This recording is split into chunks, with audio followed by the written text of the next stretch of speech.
quand on parle de la Bretagne avec ses rites et ses légendes, c'est parfois sombre, mais là, allez, faut que c'est joyeux. C'est un disque joyeux en fait. C'est la musique c'est la musique qui vit, qui respire quoi.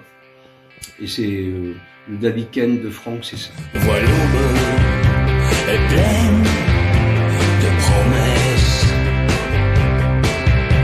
chinoises au sombre mobile.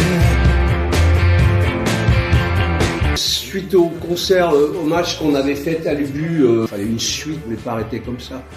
Franck compte beaucoup pour moi, sa disparition nous a beaucoup peiné, moi en particulier, mais voilà, c'était 45 ans d'amitié quand même qui partaient en fumée, qui s'arrêtaient. Je voulais pas arrêter, après je me suis dit, ouais, y a les gens qui avaient été au concert de l'Ubu, fallait qu'ils reviennent faire un morceau pour Franck. Sa musique doit rester en nous. La feuille claque, je t'embalaye tes cheveux. C'est notre rencontre, notre première rencontre. C'était à l'automne 76. On était tous les deux en mobilette. On voit les 45 ans qui sont passés. C'est quand même ce début. Ça chamboulait le rock. En fait. Ce duo d'Arcel, d'Argelos. Enfin, le rock rennais. On a fait Nice Society. Après, il y a eu notre formation Gangrène ici. Et ensuite, la formation de Marquis de Sade avec moi, Franck, Pierre Thomas et Alain Potier. Ces débuts-là, ça compte quand même pour le rock. Simplement chasser tes idées sombres. Franck était quelqu'un qui travaillait beaucoup et qu'il fallait faire sans arrêt des multiprises. Et il m'a dit mais on est des punks, c'est bon. On n'a pas été aussi talentueux que Clapton et tout ça, qui était son guitariste préféré. Airtaxel Henry, le premier 45 tours de Marquis de Sade, ça a créé plein de choses par la suite, quoi. Début d'une longue histoire et d'une longue amitié.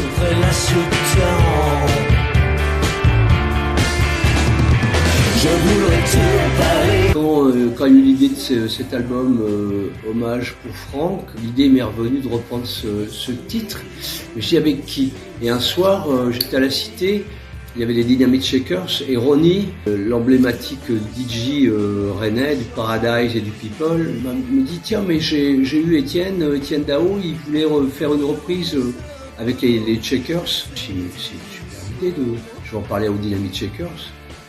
Je les ai contactés et tout de suite ils ont été enthousiastes sur ce projet. L'important c'était que ça soit un peu plus rock en 84-85 quand ça a été réalisé par Franck et Étienne. Je crois qu'on l'a bien cerné, donc je suis content du résultat. Au-delà de la promesse.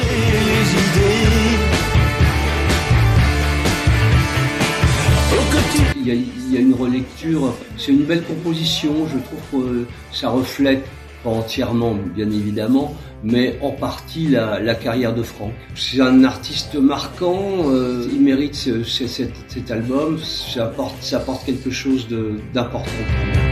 Des promesses.